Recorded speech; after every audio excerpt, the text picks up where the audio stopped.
Hello, boys and girls. So, I've got a new story for us this week, and you should have just watched your LEQ video. So, you know, when we're reading this book, we're going to be focusing on retelling the story with the key details. So, today, when we are reading, I want you to focus on who are the characters and what is the setting. So, our book today is called Going Places. And I really like this book because it's all about solving problems a different way and not just doing everything the same. So our story is Going Places by Peter and Paul Reynolds. Here's our title page.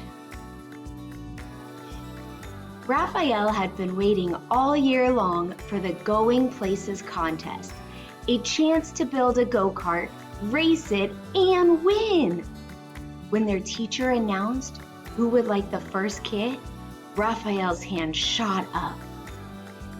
Oh, how cool! They get to build a go-kart and even race it. Is that something you would want to do at school? Yeah, me too. I wish we could do that. The rest of the class watched enviously. Like they couldn't wait, they were so jealous. As Raphael walked back to his seat with a kit, Mrs. Chandra assured them, "Don't worry, you'll all be getting one." And they're all exactly alike. So everybody's getting the same kit.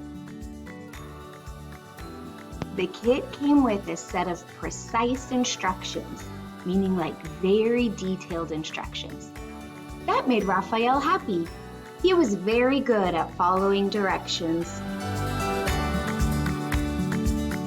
Raphael hammered, glued, nailed, and assembled his kit.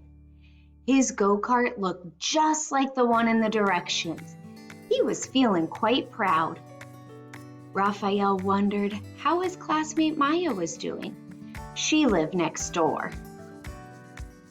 So his is already finished. He peered over the fence. "Hey Maya, you haven't even started." Oh look, here's Maya's kit. That's how he knows she didn't even start yet. Maya didn't respond. She was so intent on watching the bird in front of her and quickly sketching it, or like drawing it, that she didn't even notice Raphael. Then she just put down her pencil and stared at the bird dreamily. Raphael shrugged and he let her be.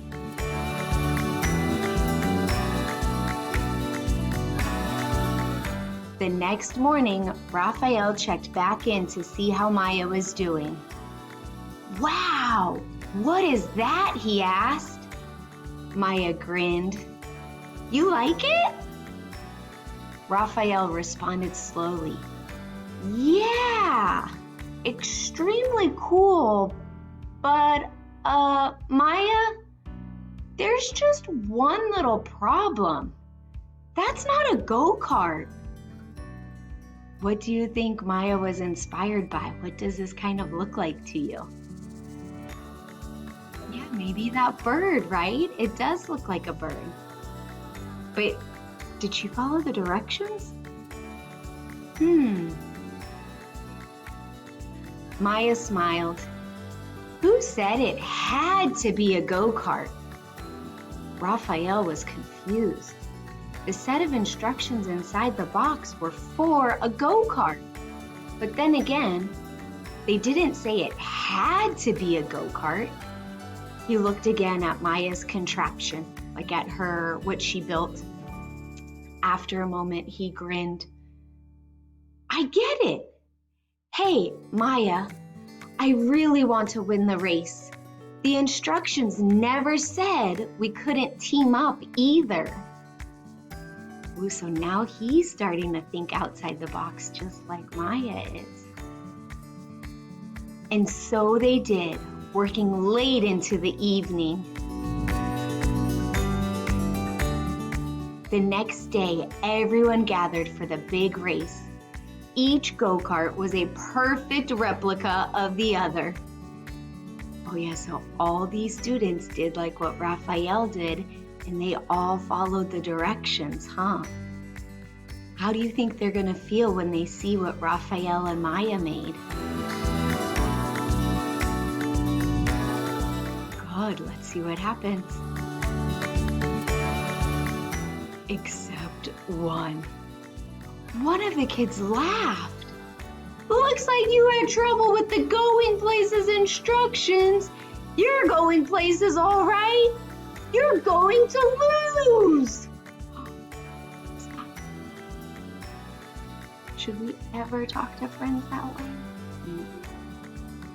I don't know. I think this one looks pretty cool. Maya and Raphael didn't even have time to respond because the announcer's big boomy voice called out, "Attention racers, start your engines. 4, 3, 2, 1. Beep! A buzzer sounded, and they're off. While all the other go-karts disappeared in a cloud of dust, Maya just sat there in their motionless vehicle. That means it wasn't moving. It's motionless, not moving. Raphael shouted over the roar of engines and cheering crowds, "Maya, what are you waiting for?" "No worries, Raphael," Maya answered. "Flaps down, throttle up." I think she's telling him she's ready to go. And now they took off into the air. The other contestants looked up in amazement. Maya and Raphael hovered and then sped past them all. Before long, Maya and Raphael coasted across the finish line to the cheers of the waiting crowd. So they were the winners, huh? They kept rolling clear across the race grounds. Maya slammed the brakes, stopping just short of the lake at the edge of the school field. Raphael noticed a startled frog leap from a lily pad and dive into the water. He raised his eyebrows and looked at Maya. She smiled too. "Raphael, are you thinking what I'm thinking?" Raphael just nodded. What animal do you think is going to inspire them next? Let's see. The end. Okay, boys and girls, so your job today is going to be to write or draw a picture and label it the characters and the setting of the story. I know this setting's a little bit harder because there were lots of different settings. Like in the beginning, we had one setting. In the middle, we had another setting. And at the ending, it was a different setting again. But we had two main characters. Do you remember what their names were? The little boy, his name started with a R. Raphael, good. And do you remember what the little girl's name was? Maya. Nice job, boys and girls. So Raphael and Maya are our characters. And then what were some of the settings throughout the story? Good, it started at school. And then they were working at home. And where were they at the end? At the race. Good, guys. Nice job today. Okay, so go ahead and go and write it on your piece of paper, or you can video record it and upload. I want to hear you saying the characters and the setting for our story, Going Places. Nice job. I'll see you tomorrow. Bye, guys.